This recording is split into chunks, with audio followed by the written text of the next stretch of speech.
December 4th, 2016. A man drove over 4 hours to Washington, D.C. He had 3 loaded firearms. He was not there to rob anyone. He was not there to settle a score. He was there because he believed, with absolute certainty, that somewhere inside a pizza restaurant on Connecticut Avenue, children were being captive, trafficked, abused by some of the most powerful people in the world. People like Hillary Clinton, Bill Clinton, John Podesta, the chairman of Hillary Clinton's presidential campaign, James Alefantis, the owner of the pizza restaurant itself, senior Democratic Party officials, members of the global elite, and according to some versions of the theory, figures connected to the deepest levels of the United States government. The theory claimed they were all part of one thing: a secret, high-profile government sex trafficking ring, a child abuse and pedophilia network operating in the shadows, protected by power, hidden in plain sight behind the walls of a pizza restaurant called Comet Ping Pong. His name was Edgar Madison Welch. He was 28 years old. He walked through the front door in blatant daylight. He raised his weapon. He fired. He searched every room, every corridor, every locked door, looking for the children he was convinced were there. He found nothing. No tunnels, no victims, no evidence of anything except a pizza restaurant full of terrified staff and customers. When police surrounded the building and trained their weapons on him, Edgar Welch surrendered peacefully, because there was nothing to fight for. He had driven 4.5 hours armed to the teeth on a mission to rescue children based on a conspiracy theory that had no evidence, no credible source, and no basis in fact. That conspiracy theory had a name: Pizzagate. After that day, it went quiet. It retreated into the darkest corners of the internet. Most people believed it was over. Then, on January 30th, 2026, the United States Department of Justice released the Jeffrey Epstein Files. 3.5 million pages, 180,000 images, 2,000 videos. And Pizzagate didn't just come back. It came back louder, darker, and more convinced than ever before.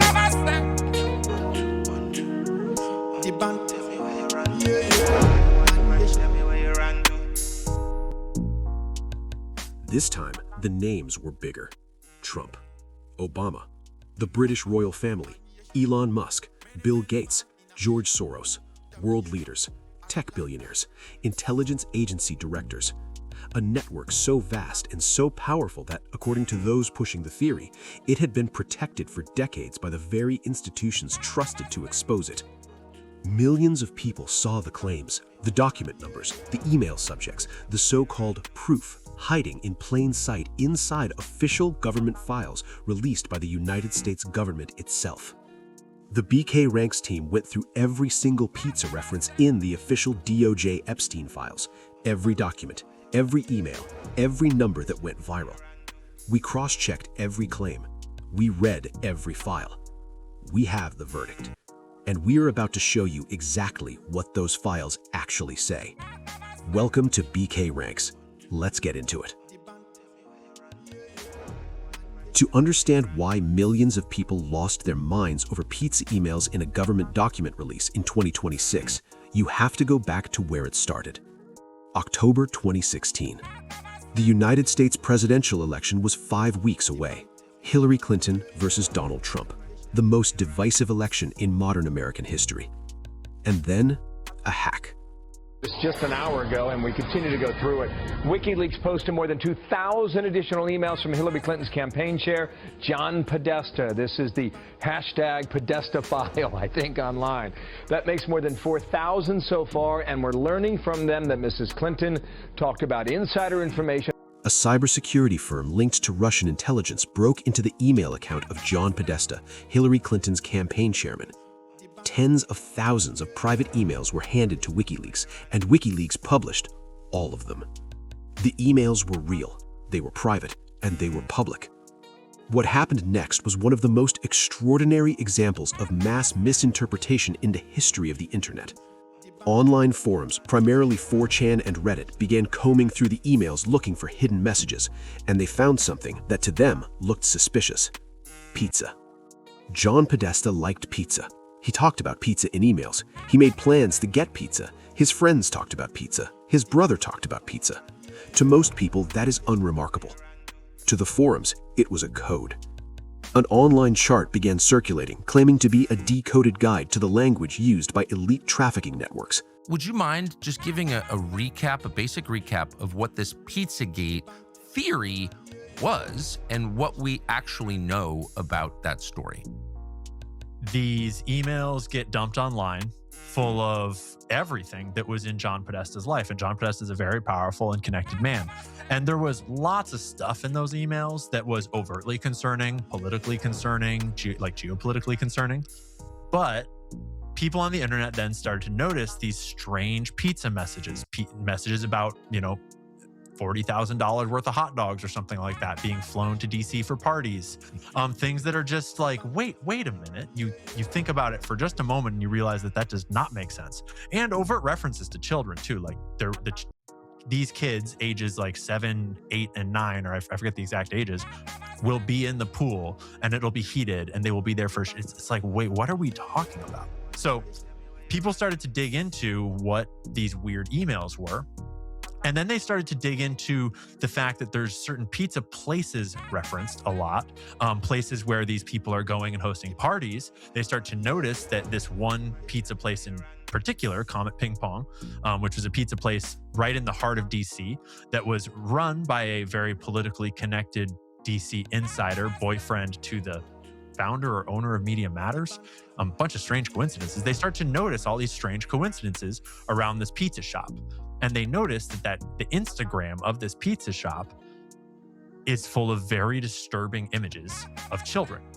Things like children taped to tables, things like commenters talking about rape and sexual abuse, things like comments about kill rooms, and just so much disturbing imagery on a public Instagram account for a public pizza place that has photos of like Obama having pizza at it, that in these emails, Podesta is talking about going and having, lunch at this pizza place with all these very high level political people.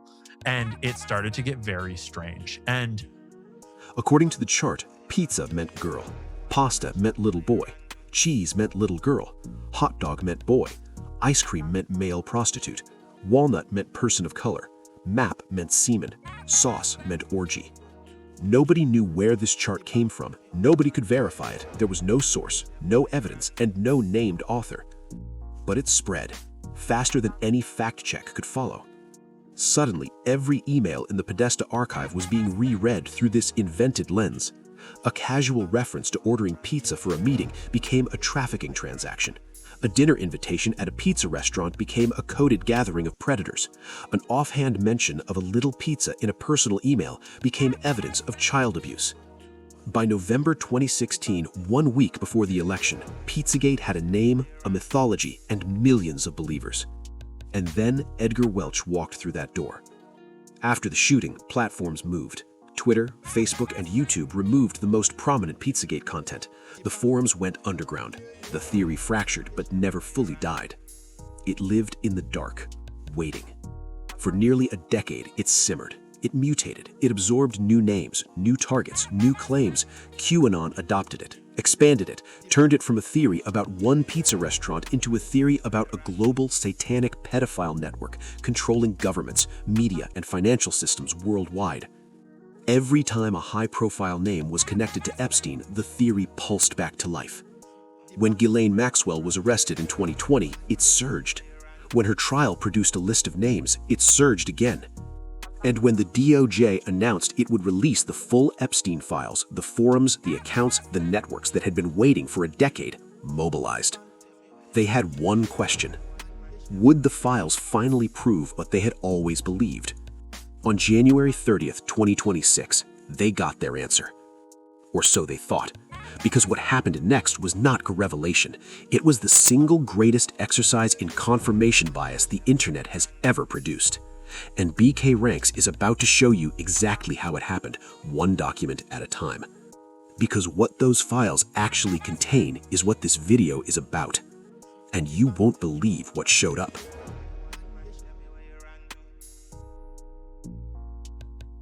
January 30th, 2026. The DOJ drops 3.5 million pages. And within hours, pizza is trending. Not a new restaurant, not a recipe, not a food review. Pizza, as in the files prove it, Pizzagate is real. It was always real, and now the United States government has handed over the evidence. The posts were everywhere. The clips were everywhere. The document numbers were everywhere. And here is the thing. The documents were real. The emails were real. The subject lines were real. The names were real.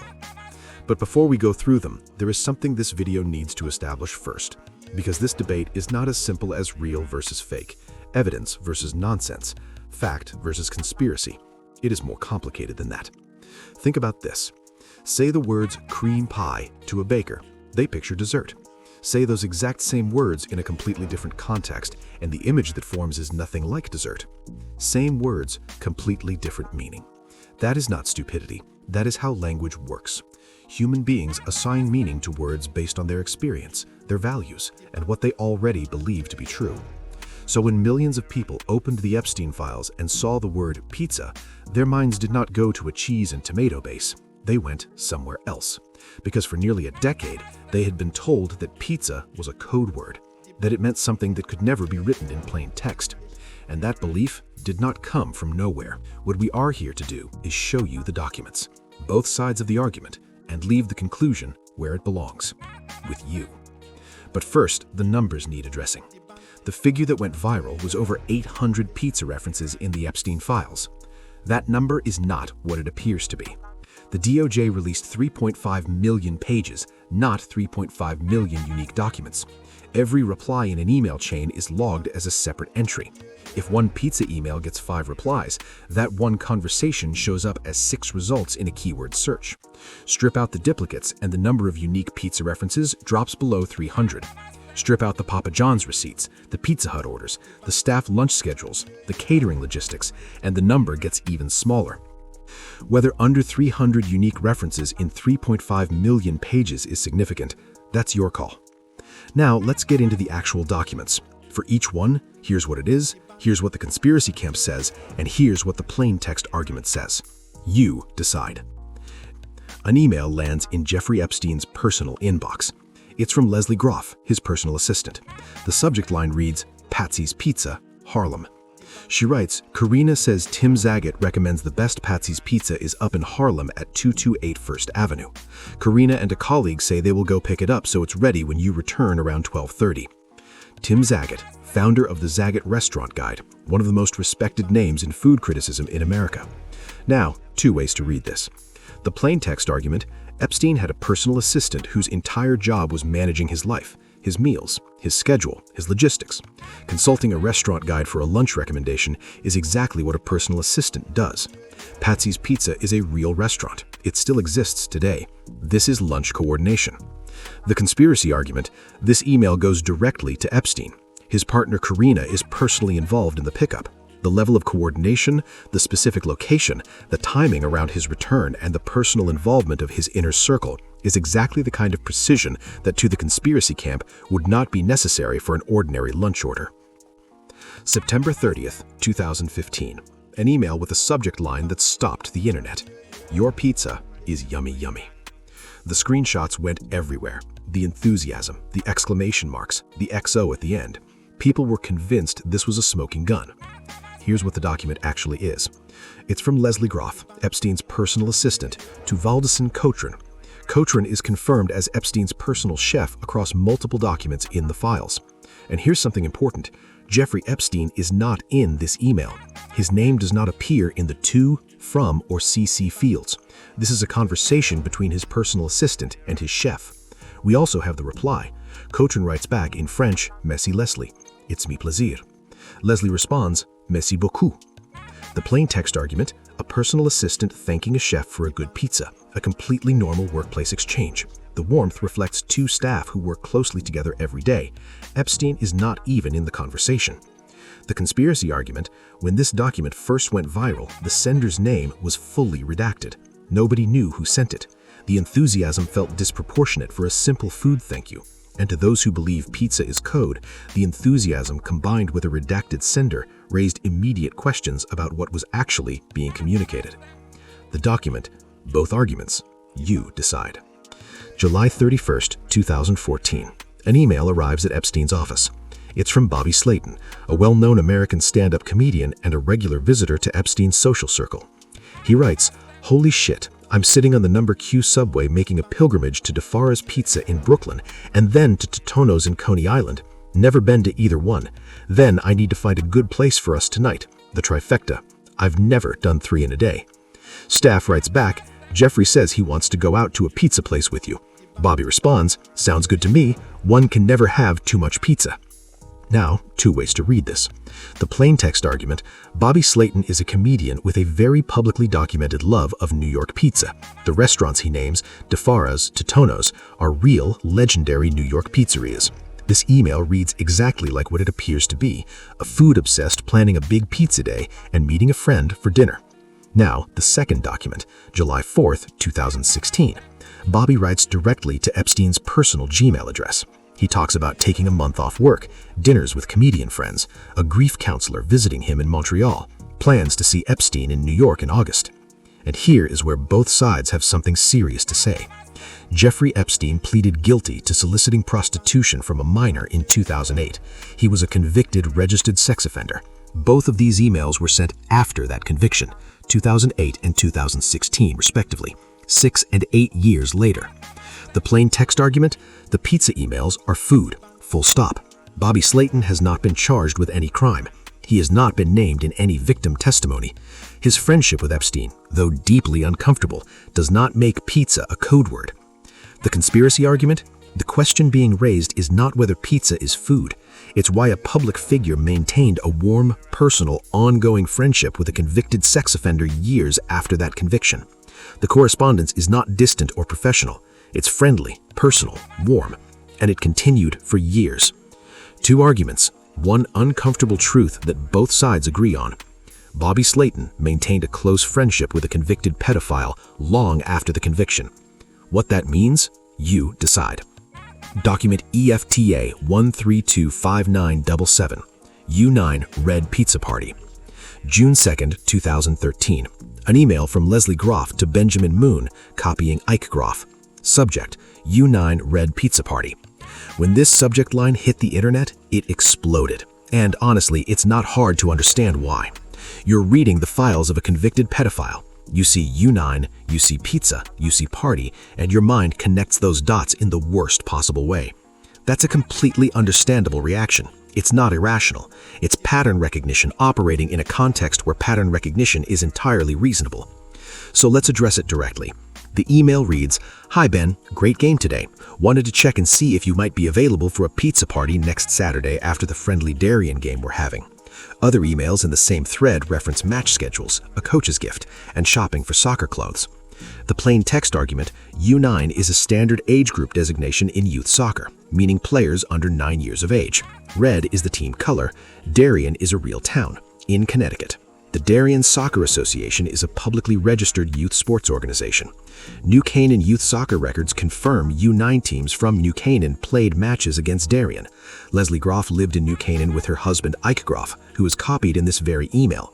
Epstein's name does not appear anywhere in the document. The conspiracy argument, Leslie Groff was later convicted of crimes related to Epstein's trafficking network. She was not a peripheral figure. She was inside his innermost circle for years. The question is not whether youth soccer exists, it's whether a convicted co-conspirator used legitimate activities as cover. The combination of U9, pizza, and party in a communication from someone inside Epstein's convicted network is not something the conspiracy camp is willing to dismiss simply because sports leagues are real. The document, both arguments, you decide. The Pizza Boat. Near Epstein's private island on Little St. James, a boat operating in the same waters, selling pizza to people on the water. It is called Pizza Pie VI, a real floating restaurant. It has a TripAdvisor listing, customer reviews, public photos. It sells pizza to tourists and visitors in the waters near the United States Virgin Islands. Plain text, it is a restaurant on a boat selling pizza. Conspiracy argument. The proximity to an island where victims have testified abuse took place means any vessel operating in those waters attracts scrutiny. A pizza boat near a trafficking hub in the same waters where Epstein's guests and victims arrived and departed is not easily dismissed by those who have spent years following this story. Both arguments, you decide. Pizza and grape soda. A recurring phrase in emails between Epstein and his urologist Harry Fish. When you strip the duplicates out of the files, pizza and grape soda appear exactly 4 times. All 4 involve the same 2 people. One email has a literal photograph of the actual food attached. Plain text, 4 references, same 2 people, same inside joke. Photo of the food. 2 friends who enjoyed eating pizza and drinking grape soda together and made a running joke about it. Conspiracy argument. The phrase appears alongside a note that this is something no one else can understand. To the conspiracy camp, that line is not a throwaway. It signals something private, exclusive, and not meant for outside interpretation. Both arguments, you decide. 18 pages from Karina Shuliak's personal MacBook, a conversation between Karina and artist Aaron Coe. Aaron Coe is making a novelty pizza shaped like a human posterior as a joke gift. The exchange covers the body cast, the baking logistics, how many uses Karina wants from the mold, and whether she should wear a thong for the casting appointment. Aaron Coe asks how many uses would you ideally want from this butt pizza mold. Karina says it's more of a joke, she probably won't use it much after. Aaron Coe signs off, yeah, there's nothing like butt cake. Plain text, the exchange is explicit, detailed, and entirely self-explanatory. Both parties describe the intent clearly. It's a novelty art piece from Karina's personal device. Conspiracy argument. Karina Shuliak's name appears 40,147 times in the Epstein Files. She was her partner. She was the last person to speak with him before his death. She was set to inherit his entire estate. The creation of an intimate body cast within Epstein's inner circle, even framed as a joke, is seen by some as another example of a deeply sexualized environment operating casually in plain sight. The document, both arguments, you decide. Document EFTA 13253096, the petty cash ledger. A financial record from Janusz Banasiak, Epstein's driver, November to December 2006 in Florida. Starbucks, Subway sandwiches, Publix groceries, dry cleaning, gasoline, and 6 separate Papa John's pizza entries at $12.77 each time. Plain text, a driver's personal expense account. Papa John's is a national fast food chain, and a working driver eating fast food on his lunch break is the most ordinary explanation imaginable. Conspiracy argument. Even within the conspiracy camp, this is widely acknowledged as the hardest document to frame as coded communication. A driver expensing Papa John's on a working Tuesday in Florida is, by almost any measure, just a driver eating lunch. Most who have reviewed this document concede the plain text reading. The document, both arguments, you decide. The beef jerky claims. There's an actual jerky recipe in the Epstein Files. Multiple threads where Epstein and his assistant discussed how specific batches turned out. His chef, Francis Derby, confirmed in writing the jerky was made from dry-aged New York strip steak. His words, there was no coded meaning attached to the word. Any suggestion otherwise is incorrect. The Cannibal, which went viral as a secret exclusive venue, is a real restaurant, beer hall, and butcher shop in New York City, named after Belgian cyclist Eddy Merckx. Open to the general public 7 days a week. You can book a table there right now. Plain text. Epstein liked beef jerky. His chef made it from scratch. They discussed the quality. The Cannibal is a restaurant. Conspiracy argument. The name Cannibal, combined with the frequency of meat discussions in the files and the original code chart that assigned dark meanings to food terms, led some accounts to suggest these references carried a hidden meaning.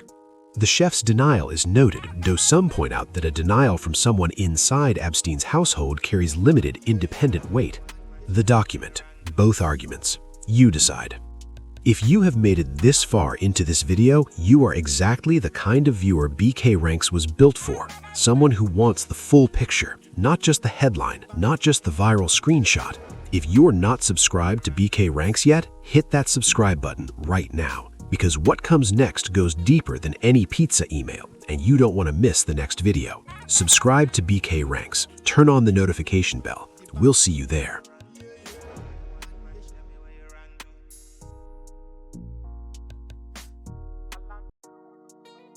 So where does all of this leave us? We went through the documents, we presented both sides, we let the evidence speak. And here is what BKRanks can say with confidence. The version of Pizzagate that started it all, the one that sent Edgar Madison Welch into that restaurant with 3 loaded firearms, the one that named Hillary Clinton as the ringleader of a satanic child trafficking operation run out of a pizza restaurant basement, that version of the story is not in the Epstein Files. Not even close. Hillary Clinton's name does not appear in the pizza references in the Epstein Files. The basement at Comet Ping Pong does not exist. The satanic ritual abuse ring that was supposed to be hiding behind the word pizza, there is no document, no email, no record in 3.5 million pages that supports it. That version of Pizzagate, the Clinton satanic ring, does not hold up. But here is where BKRanks stops. Because while that specific theory falls apart, the broader question of coded language and hidden meaning cannot be dismissed as easily. Here is why. Every single document we showed you in Part 2 that reads as plain text, a pizza order, a lunch delivery, a chef exchange, a soccer party, has one thing in common. The people involved knew Jeffrey Epstein was a pedophile. Not allegedly, not rumored, convicted. Leslie Groff, who organized the U9 pizza party, who sent the Yummy Yummy email, who coordinated the Patsy's pizza pickup, was later convicted of crimes related to Epstein's trafficking network. Bobby Slayton, whose love of pizza explains a significant portion of the food references in these files, continued to write warm, personal emails to a convicted sex offender years after that conviction. Karina Shuliak, whose name appears 40,146 times in the files, who forwarded pizza menus to Epstein, who commissioned the butt pizza mold, was the last person to speak with Epstein before his death. She was set to inherit his entire estate. These are not strangers. These are the innermost circle of a man convicted of sexually abusing children. And that context changes the weight of every ordinary word in those files. Not because pizza is a code word, but because the people saying it knew what Jeffrey Epstein was, and they stayed. The real story of the Epstein Files is not finished. It is barely started. And in our next video, BKRanks goes deeper. We are going into the documents that are not about lunch, the emails that investigators flagged, the names that appear in testimony, the institutional failures that allowed this network to operate for decades. The incriminating documents, the redacted files, the real questions the DOJ does not want trending. If you want to be there when that drops, subscribe to BKRanks right now. Hit the notification bell because this one will not be on the trending page. Drop your thoughts in the comments below. We want to hear from you. Did the pizza documents change your view, or did they raise more questions than they answered? Tell us what you found. Tell us what we missed. Tell us what you want us to investigate next, because BKRanks is just getting started. And the next file we open is a lot darker than a pizza menu. We'll see you there. You know, I hope in my nation, many files in a age.